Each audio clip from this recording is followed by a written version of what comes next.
Yo, konnichiwa, gimana kabar kalian hari ini? Semoga sehat terus ya. Di video kali ini, Mimin akan membahas manhwa yang berjudul Istriku Adalah Musuh di Masa Depan.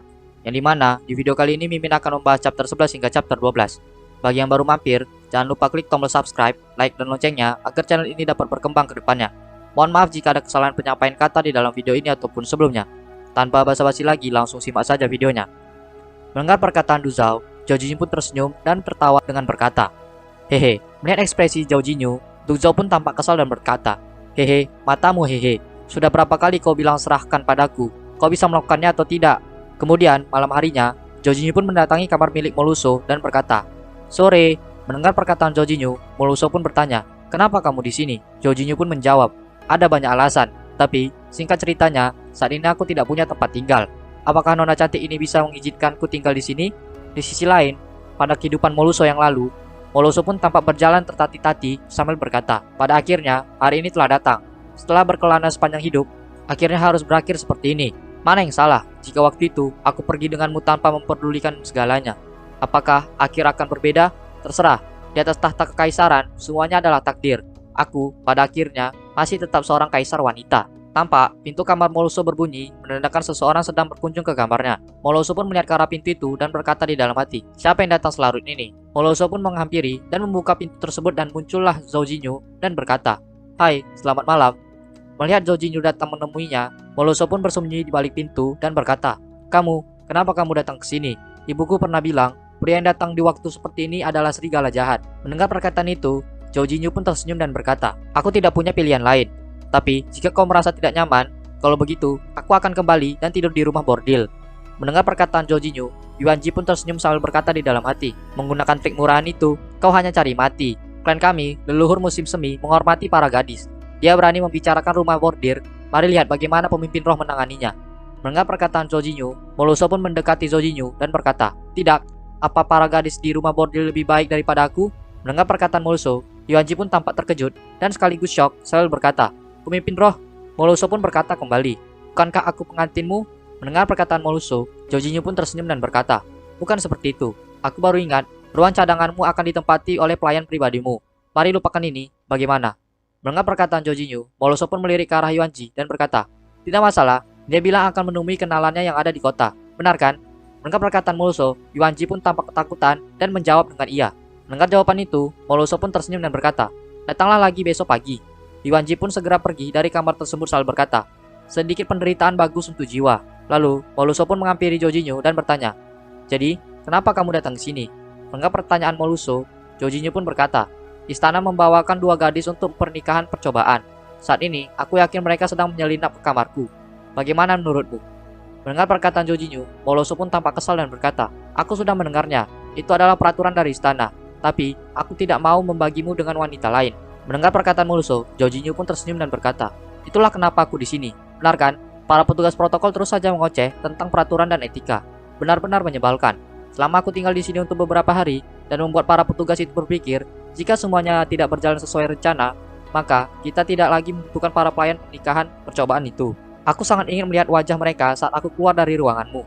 Lalu, Zhao Jinyu pun terdiam dan berpikir ia akan segera dipukuli oleh Moluso atas perkataannya. Kemudian, Zhao Jinyu pun segera bangkit dari duduknya dan berkata, "Kalau begitu, kita biarkan saja. Malam ini, aku akan tidur di kamar sebelah." Mendengar perkataan Zhao Jinyu, Moluso pun tampak khawatir sambil berkata di dalam hatinya, "Apa dia kemari hanya untuk tidur? Aku bahkan menendang keluar Yuan Ji. Tidak, apa yang aku pikirkan?" Tapi, pria dan wanita saling berbagi kamar, dia malah merasa sangat tenang. Apakah aku kurang menarik? Tidak, sisa 1 bulan sebelum pernikahan. Aku harus menjaga kesucian seorang gadis. Aku bukan orang yang semudah itu. Tapi, kehidupanku selalu tidak mempunyai hari esok. Kematian selalu datang duluan. Bahkan, setelah menjadi seseorang dengan kekuasaan, aku selalu tidak bisa tenang. Lalu, Zhao Jinyu pun menuju pintu keluar sambil berkata, "Sudah larut malam, kamu harus beristirahat." Mendengar perkataan Zhao Jinyu, Moluso pun menarik pakaian Zhao Jinyu dan berkata, "Bisakah kita tidur bersama? Kali ini saja, aku tidak akan peduli dengan yang lainnya." Moluso pun mendorong Zhao Jinyu ke arah kasur, dan mereka pun menghabiskan malam yang panjang bersama.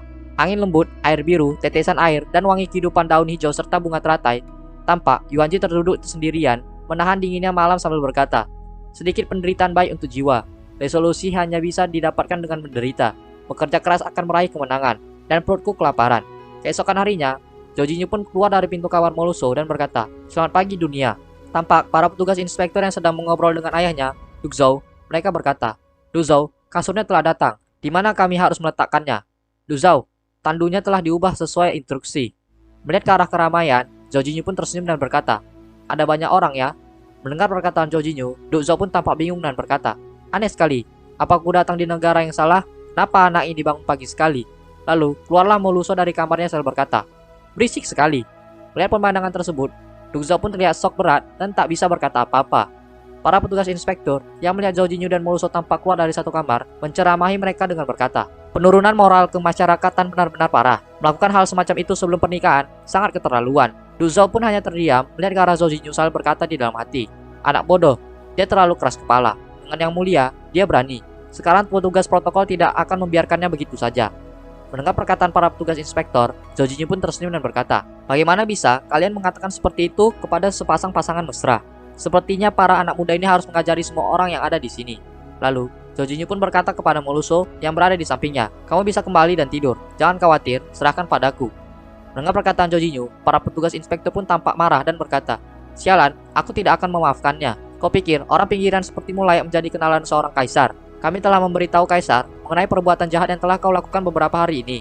Kami juga akan melaporkan masalah ini, tunggu saja hukumanmu. Mendengar perkataan petugas inspektur, Zhou Jinyu pun tetap tersenyum dan berkata, baiklah kalau begitu, Paman Fu, siapkan kereta untuk para petugas protokol. Jangan lupa menyiapkan beberapa cemilan dan buah. Kita tidak bisa membiarkan mereka kelaparan, bukan? Mendengar perkataan Zhou Jinyu, petugas inspektur pun segera pergi dan berkata, bodoh sekali, semuanya, apa yang kalian lakukan di sini? Ayo. Du Zhou pun menghampiri Zhou Jinyu dan berkata, anak sialan, sebelumnya kau bilang jika membutuhkan 10 hari, baru 3 hari, dan kau sudah mengusir mereka. Apakah ini yang kau rencanakan?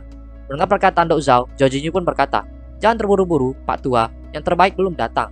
Di sisi lain, pada istana Kaisar, Kasimhai menemui Kaisar Jisinghe dan berkata, yang mulia. Mendengar perkataan Kasimhai, Jisinghe pun bertanya, ada apa? Kasimhai pun menjawab, Sekte Tai telah menerima surat Anda dan membantah jika pelakunya berasal dari Sekte Tai. Tapi, ada seorang immortal yang ingin bertemu Anda untuk menjelaskannya. Sepertinya sebentar lagi dia akan turun dari gunung. Mendengar jawaban itu, Jisinghe pun tersenyum dan berkata, turun dari gunung di waktu seperti ini, aku bertaruh mereka hanya ingin mendapatkan keuntungan saja. Kalkulasi masuk akal seperti itu, biarlah. Pendeta sedang terluka, aku juga tidak mempunyai cukup keuntungan di tanganku. Pada akhirnya, kita masih tidak yakin siapa yang akan mengambil keuntungan. Mari bertanya pada mereka mengenai harganya. Cepat atur pertemuannya. Mendengar perkataan Jisinghe, Kasimhai pun berkata, mengerti. Tiba-tiba, muncul petugas inspektur, berlari menemui Jisinghe sambil berkata, yang mulia, masalah besar telah terjadi. Yang mulia, Zhou Jinyu dari klan Zhou telah menyebabkan masalah lagi. Mendengar perkataan petugas inspektur tersebut, Jisinghe pun terlihat marah dan berkata, seseorang, keluarkan sampah ini. Mendengar perkataan Jisinghe, Kasimhai pun menarik kerah pakaian inspektur tersebut sambil berkata, mengerti. Inspektur itu pun tampak panik dan berkata, tunggu, yang mulia, bukan saya, tapi Zhou Jinyu. Zhou Jinyu yang harus diusir. Dia menyebabkan masalah besar lagi, yang mulia. Yang mulia. Kasimhai pun membawa keluar petugas inspektur tersebut dan berkata, yang mulia penuh akan kebajikan. Kali ini kami mengampunimu. Nyahlah. Mendengar perkataan Kasimhai, inspektur itu pun berkata kembali, Kasimhai, kali ini saya benar-benar mempunyai hal penting yang harus dilaporkan. Mendengar perkataan inspektur tersebut, Kasimhai berkata, kali ini, selama 3 hari, sudah berapa kali kau melapor? Kau mengatakan hal yang sama setiap saat. Sebelumnya, laporan pertama kali inspektur, petugas inspektur menemui Jisinghe dan berkata, yang mulia, Zhou Jinyu sangat sombong. Dia menghajar semua petugas protokol dengan cara yang sangat memalukan. Mendengar perkataan inspektur tersebut, Jisinghe berkata, urus saja sendiri, pergilah. Laporan yang kedua, petugas inspektur pun kembali menemui Jisinghe dan berkata, yang mulia, Zhou Jinyu melanggar hukum. Dia tidak pernah membayar barang-barang yang dia bawa. Mendengar perkataan inspektur tersebut, Jisinghe berkata, minta ayahnya untuk membayarnya. Pergilah. Yang ke-8 kalinya, petugas inspektur pun tak bosan-bosan menemui Jisinghe dan berkata, yang mulia, Zhou Jinyu sudah keterlaluan. Dia membuat petugas protokol menyanyi setiap kali dia pergi ke toilet, dan dia membuat alasan jika ini adalah sebuah penyakit. Dengan perkataan inspektur tersebut, Jisinghe pun tampak kesal dan berkata, pergilah. Setelah mengingat hal itu, lalu tugas inspektur pun berkata kembali kepada Kasimhai, tapi kali ini tidak sama. Kali ini, Zhou Jinyu menghabiskan malam di ruangan putri ketiga. Mendengar perkataan inspektur tersebut, Kasimhai pun tampak marah dan berkata, apa kau bilang? Jadi maksudmu, kau mempunyai banyak bawahan di kediaman Zhou. Kau tidak bisa mengurus putri ketiga dan membiarkan Zhou Jinyu yang bahkan tidak tahu cara seni bela diri menyelinap. Apa gunanya yang mulia memperkerjakan kalian semua? Mendengar perkataan Kasimhai, inspektur tersebut pun tampak khawatir dan berkata, sebenarnya kami sudah lama mengetahui niat jahat Zhou Jinyu. Jadi sebenarnya sayalah yang menyamar sebagai Tuan Putri ketiga kemarin malam. Zhou Jinyu gagal melakukannya. Kemudian, tugas inspektur pun telah kembali ke kediaman Zhao Jinyu dengan ekspresi lemah lesu. Melihat para petugas telah kembali, Zhao Jinyu pun menyapa mereka dan berkata, "Yo, kenapa kalian kembali sangat cepat?" Mendengar perkataan itu, Du Zhao pun berkata, "Bagaimana bisa? Aku dengar Yang Mulia melarang para petugas protokol kembali ke istana selama 4 bulan."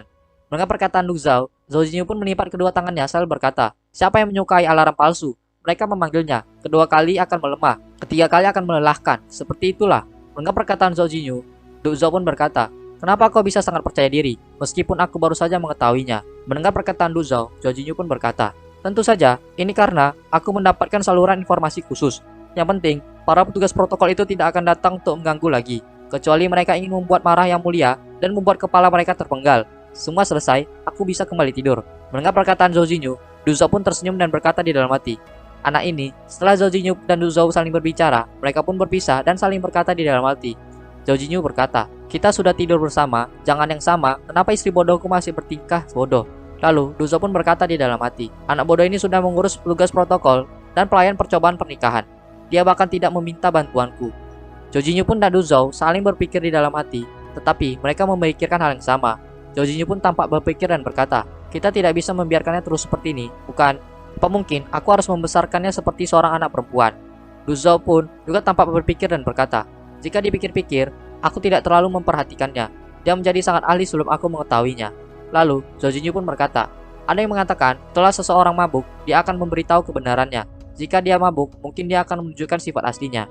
Dan Du Zhao pun berkata, "Baiklah, hari ini aku akan membawa 2 alkohol kualitas terbaik dan minum dengan putraku." Lalu, beberapa saat kemudian, tampak Zhao Jinyu baru saja keluar dari dapur dan menenteng 2 botol alkohol di tangannya. Lalu, disusul Du Zhao memasuki dapur tersebut dan berkata, "Mana alkohol yang sudah kusimpan selama 1 tahun?" Di sisi lain, tampak Yuan Ji baru saja terbangun dari tidurnya. Dengan mata pandanya yang terlihat begitu jelas, Yuan Ji pun berkata, "Akhirnya, aku merasa sedikit hidup. Aku sakit setelah tidur di luar dan mendapatkan istirahat yang cukup sejak kemarin. Baru kali ini aku bisa tidur dengan tenang. Dasar, semuanya demi pemimpin roh." Yuan Ji pun bangkit dari kasurnya dan menghampiri Moluso lalu berkata, "Pemimpin roh, aku ingin berkeliling sebentar." Mendengar perkataan Yuan Ji, Moluso pun setuju. Tiba-tiba, dari arah pintu kamar Moluso, muncul Zhao Jinyu yang tersenyum sambil membawa 2 botol alkohol. Melihat kehadiran Zhao Jinyu, Yuan Ji pun tampak terkejut sambil berteriak di dalam hatinya. Moluso yang menyadari kehadiran Zhao Jinyu pun segera menghampiri Zhao Jinyu dan berkata, "Kamu di sini? Kebetulan sekali." Yuan Ji mengatakan jika ingin mengunjungi saudaranya lagi malam ini. "Bukankah seperti itu, Yuan Ji?" Mendengar perkataan Moluso, Yuan Ji pun terlihat lemas sambil berkata, "Benar sekali." Dengar perkataan Yuan Ji, Zhao Jinyu pun masuk ke dalam kamar Moluso dan memberikan 2 alkohol kepada Moluso dan berkata, "Pas sekali, ayo minum bersamaku, bagaimana?"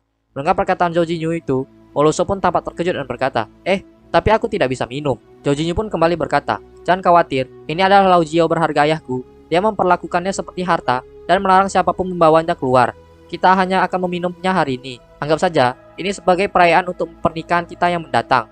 Dengar perkataan Zhao Jinyu, Moluso pun terdiam dan berkata, "Merayakan pernikahan," dan Moluso pun langsung meneguk alkohol tersebut secara tiba-tiba. Setengah jam kemudian, tampak Moluso terlihat begitu mabuk dan dia pun berkata, "Zhao Jinyu bodoh, aku masih ingin minum." Mendengar perkataan Moluso, Zhao Jinyu pun tampak terkejut dan berkata di dalam hati, 2 botol alkohol habis dengan begitu cepat. Dia langsung mabuk sesaat setelah meminumnya dan masih ingin melanjutkannya. Lalu, Zhao Jinyu pun berkata, Baiklah, minumnya sedikit teh. Kita sudahi untuk hari ini, aku tidak mempunyai niatan buruk. Hanya ingin mengajakmu minum saja. Istirahatlah, besok aku akan menemuimu." Mendengar perkataan Zhao Jinyu, Moluso pun mendekati Zhao Jinyu dan berkata, "Tidak, kamu harus tinggal dan menemaniku." Nah, sampai di sini saja pembahasan di video kali ini. Sampai jumpa di video selanjutnya, and see you.